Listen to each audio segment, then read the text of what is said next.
এই ভাঙচুরের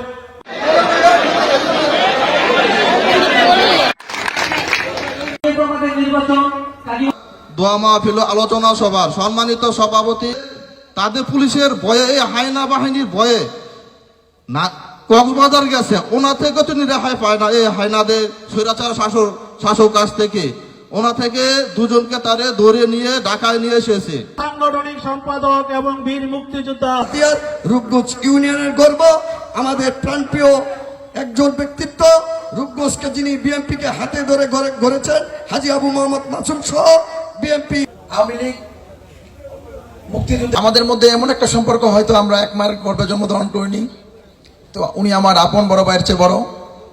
আমার সকল রাজনৈতিক, ব্যক্তিগত, পারিবারিক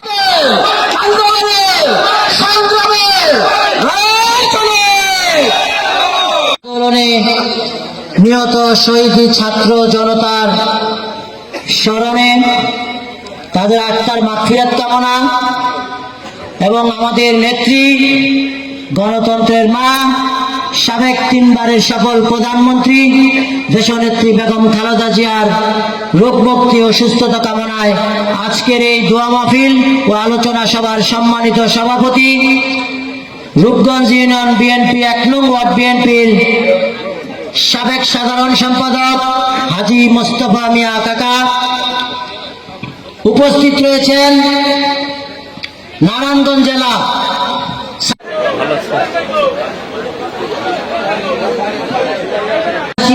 এবং সে চাঁদাবাজদের রুখে দিব।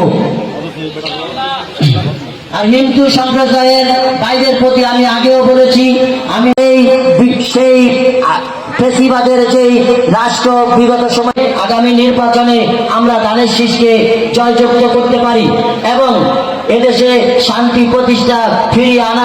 আপনাদের প্রতি যদি কোনো প্রকার অন্যায় আমাদের দলের কেউ করে, যাদের অক্লান্ত পরিশ্রমে আজকের এই অনুষ্ঠানটি আয়োজন করেছেন এবং সফলভাবে সুস্বাস্থ্য দীর্ঘায়ু কামনা করছি। ইনশাল্লাহ পরবর্তী আবার আপনারা ভালো থাকবেন, সুস্থ থাকবেন এই প্রত্যাশা করছি। আসসালামু আলাইকুম ওয়া রাহমাতুল্লাহি ওয়া বারাকাতুহু। وعلى آله وصحبه أجمعين آمين برحمتك يا أرحم الراحمين।